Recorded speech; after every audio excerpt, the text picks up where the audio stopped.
Welcome back. Nick and Lex here. Thank you so much for joining me to another episode slash marathon of music with Nick. Today I'm super excited. I got a request by RG. I wanted to thank you, RG, for this marathon, which is literally the first jazz marathon ever on the channel. And I'm super stoked because I am a jazz guy. I love my jazz, and I love Dave Brubeck. So I'm not all too familiar with all of his work, but pretty much like, Take Five and that album I've heard many times. But today we're gonna do the Dave Brubeck Quartet, and we're gonna do from the album Time Changes, we're going to do Elementals, the track Elementals. This is from 1964. And I was even going to use a different kind of intro for this, but we have something special planned for that. So I'm not going to reveal too much about that, but I'm going to do this and also from the band Oregon, or the artists. I think this is more like a band, Queen of Sydney. This is from the album Crossing. This is 1985. So we're going to do these two tracks. The Dave Brubeck Quartet track, Elementals, is almost 17 minutes long. So I'm really stoked for this. And then the second song is about 8 minutes. So we're in for a treat here. Thank you, RG, for all us jazz freaks out there. On the channel. There is a lot of us, and I'm sure like Graybeard and BMac and lots of other people are going to be happy about this request. So thank you so much. I can't wait to devour this, and thank you so much for your support. I do appreciate it. All right, so Professor is signing off. I actually did a whole marathon before this with my glasses on. I didn't even know I had them on, but still looks cool. I bet I don't really need them that close, but I just like sometimes when they're on, I wear them. Okay, here it is, Elementals. Here we go.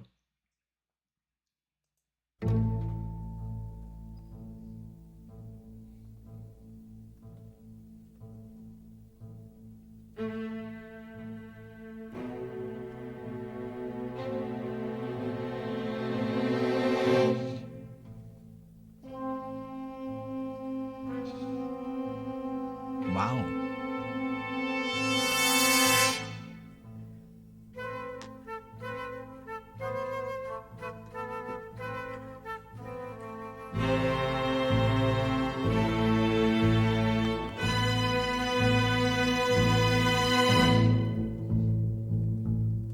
Very cool build up here.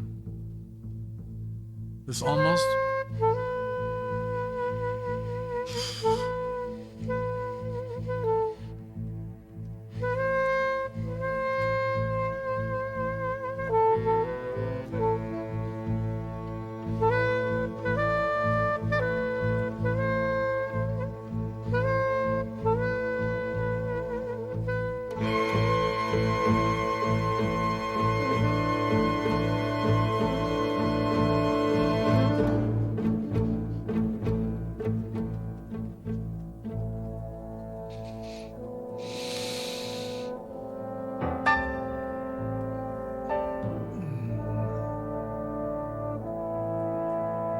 Just a second. I just want to see if this is Paul Desmond, because I'm a huge Paul Desmond freak.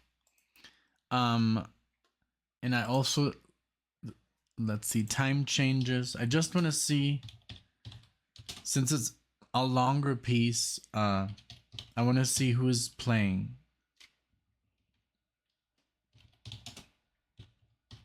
Starting out very cool. Almost it has like this Hitchcock vibe to it. Like, I'm loving this. Okay, Paul Desmond on alto saxophone, Eugene Wright on bass, Joe Morello on drums, Dave Brubeck on piano. That's all I needed to know. Now I'm much more in control of the situation. I know who's gonna take what solo, and man, this is starting off way better than I expected. Okay, let's go.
You gotta give it to like this is Rayburn Wright, the orchestra conductor. You gotta give it to him. Very Hollywood, very, you know, yeah. He has that, you know, what's his name? I can't remember right now, but all the scores that he's a German last name. I should know this because I'm a huge fan. Oh, is that Marley? The guy who does like the, you know, the Hitchcock movies and Brian De Palma. Yeah, in that vein, really cool. Let's continue.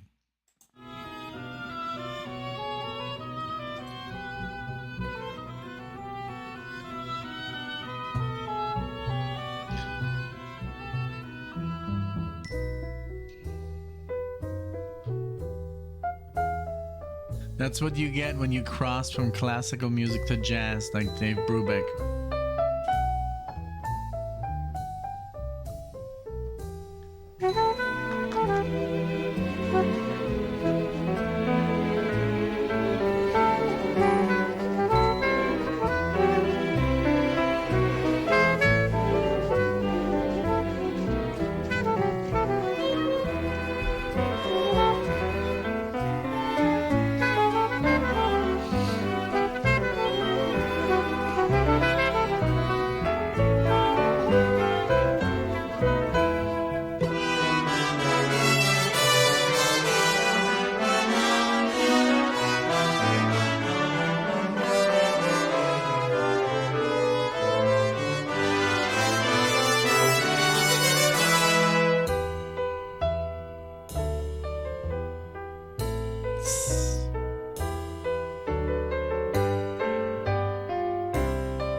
Wow, I love how like Dave Brubeck here like implemented this little theme, and these time signatures are like insane. I love like everything. Like Paul Paul Desmond's playing these arpeggios really, really nice.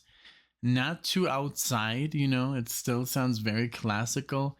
It sounds very thematical, like it sounds like a huge theme, like a fanfare almost, like a, you know, this is, I'm sure that John Williams, who's also a classically, is also a jazz player, was inspired by stuff like this, you know, to write, you know, what he wrote, like Star Wars and Superman and all this amazing stuff he did write, Harry Potter, and you know, um it's just amazing, like how much classical music influences jazz, but also jazz influences classical music, and when you put them together it's just amazing, you know.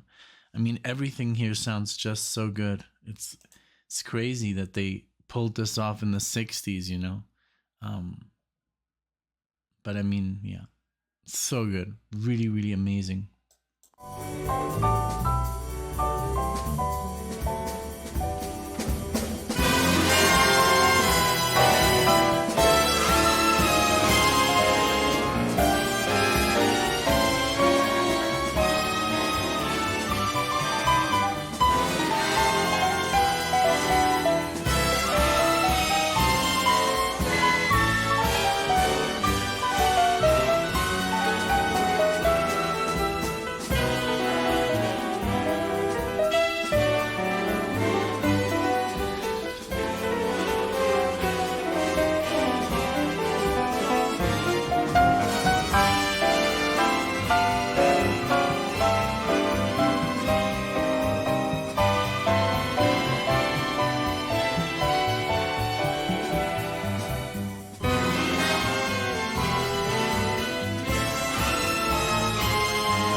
that's literally right there. Man, that is literally something that John Williams used in Star Wars for the Imperial March. Like, literally, like I've heard it millions of times.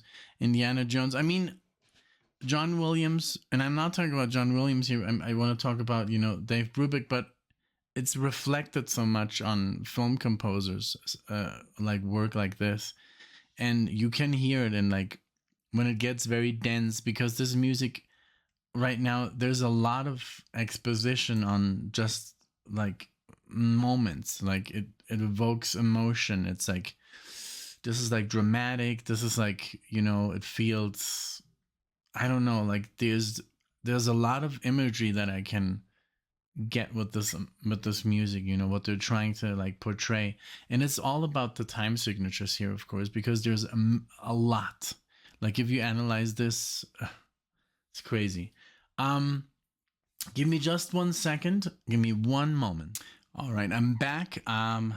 Needed to take a quick break for something. Very important. Let's continue.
That was insane. I really love this. This is very, very difficult to get into. I mean, for the normal listener, you know, sorry if you listen to, you know, Kenny G, you're not gonna feel at home here. But I mean, if you're a jazz enthusiast, this is gonna be right up your alley, I'm sure. Give me 1 second because I want to talk about. I was trying to come up with his name, but uh,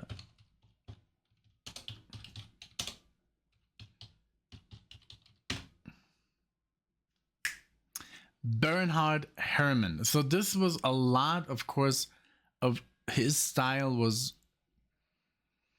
I could hear him, you know. I could hear his influence, you know. I mean, he passed away in 75, you know. I mean, he wrote all this amazing music, you know, Vertigo, The Birds, A Psycho, you know, all the Brian De Palma stuff. It was really dense jazz influenced, you know, music that of course had to do with like painting a scene, you know. And this felt very much, it felt like a score.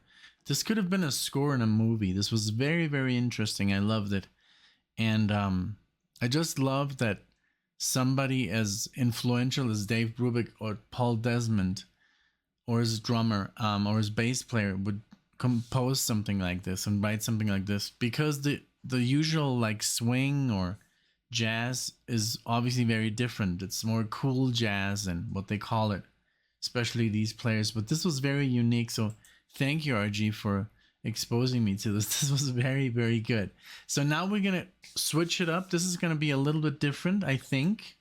This is from the 80s, 85, the album Crossing, band Oregon Queen of Sydney. Let's see. I have no idea what this is. Let's find out. Here we go.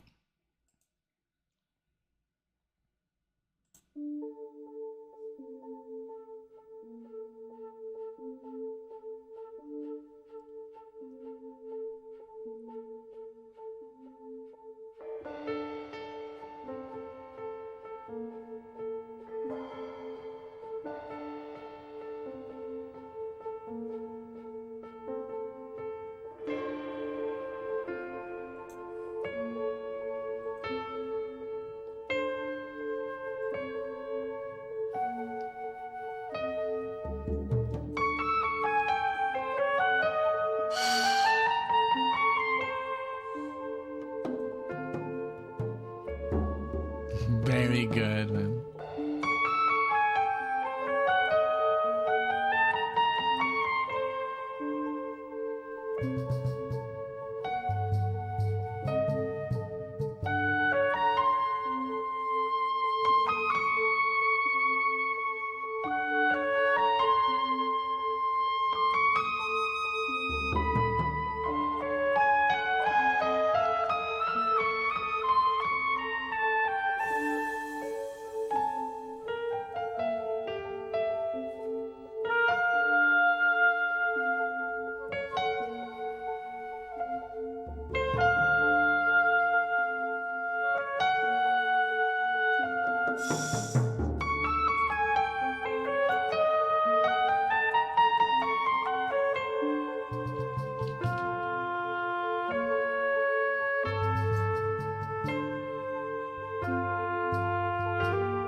Oof.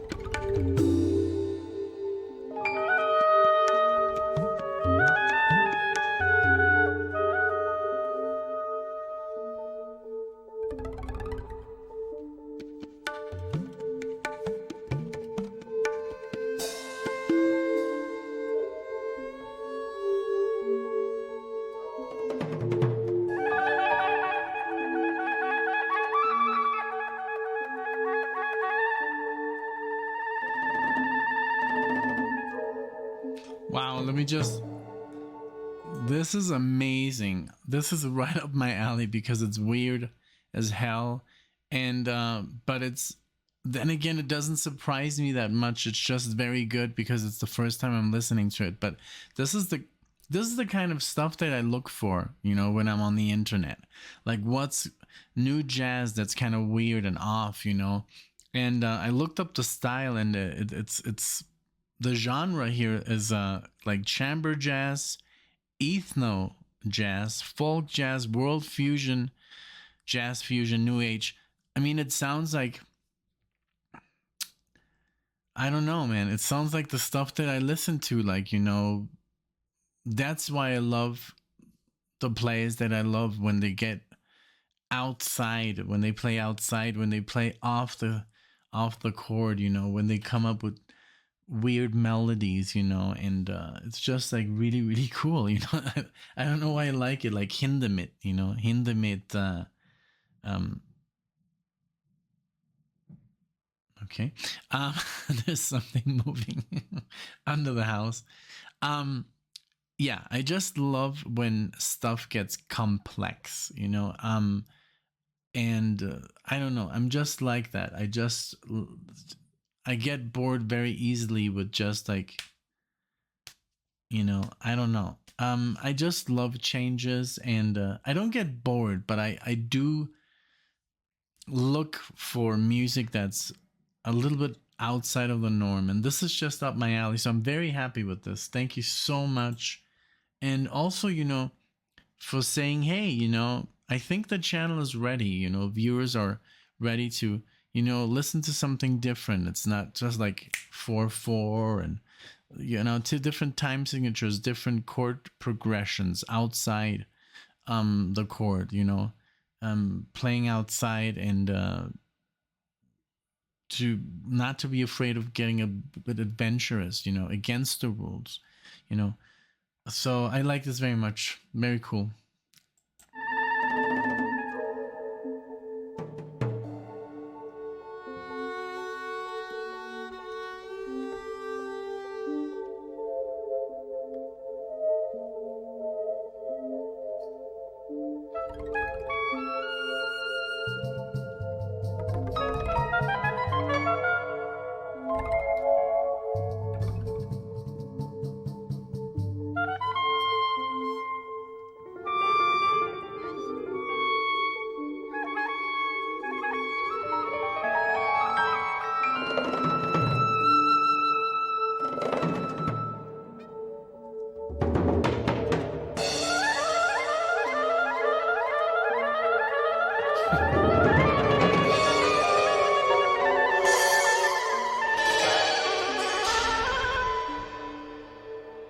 I love how he keeps the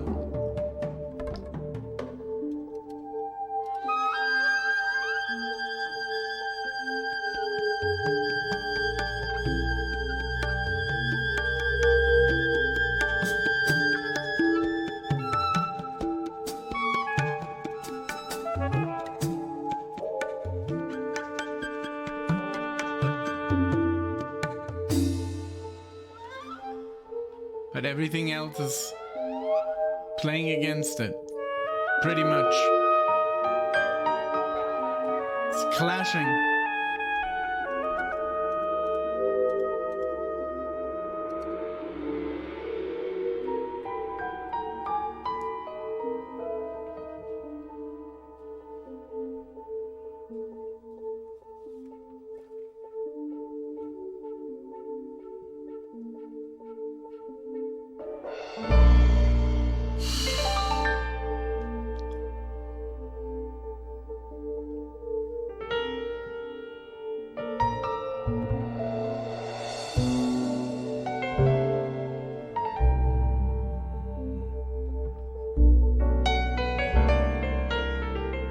It's that bass.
scales.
Wow.